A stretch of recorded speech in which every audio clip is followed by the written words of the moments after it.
le fameux dandy Brumel, qui nous a dit, et ça a été encadré par ces guillemets, donc inviolable, indémontrable, inexplicable, que la véritable élégance consistait à ne pas se faire remarquer. Je vous autorise à être d'accord, mais je vous autorise aussi à ne pas être d'accord. C'est-à-dire qu'il y a des tenues qui habillent des personnes, et il y a des tenues qui habillent une pièce forte. Ces deux logiques, il n'y en a pas une sage et une folle. Car même la logique sage, qui consiste à ne sortir en course, comme j'ai entendu une fois, je sors en course, de sortir en course que pour répondre à un besoin précis avec un budget précis, c'est-à-dire je sors en course avec X euros pour répondre à un tel besoin, peut conduire à finalement autant de mauvais choix que l'autre. Comment est-ce que nous, qui ne sommes pas des fashionistas, qui ne sommes pas des geeks du vêtement, qui n'avons pas envie de débattre d'une forme d'ourlet pendant des décennies, comment est-ce qu'on fait quand même pour arriver à se muer d'un acheteur rationaliste à un acheteur, pas ésotérique, mais en tout cas ouvert à de l'émotion et des opportunités?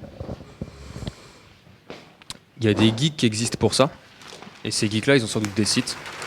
Il suffit d'y aller. Oui, mais tu deviens un geek pareil. À lire des sites tu deviens ce que tu lis. Hein. C'est-à-dire qu'à te branler sur YouPorn, tu deviens un branleur.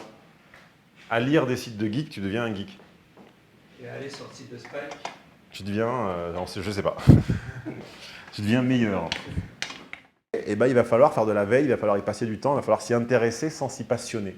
Comment est-ce qu'on s'y intéresse sans, pour autant, s'y passionner? Moi, je m'y intéresse, je ne m'y passionne pas. Je ne suis pas un passionné du vêtement, ni de sa technicité, ni de son histoire. J'ai un livre sur l'histoire du vêtement de Flammarion de 900 pages, je ne l'ai jamais lu, j'arrive pas, ça me fait chier. Les trucs de mode me font assez vite chier, les défilés, au bout de 2 secondes, ça me fait chier. Pourtant, je maîtrise mon sujet. Donc il y a une autre approche que l'approche historique et technique, qui est l'approche que je vous propose, qui est émotive et drivée par les opportunités.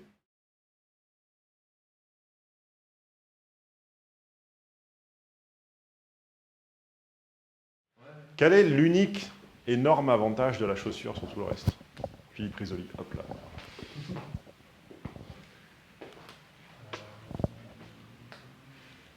Pour la bande-annonce. Voilà, il suffit que je le dise, ça marche plus.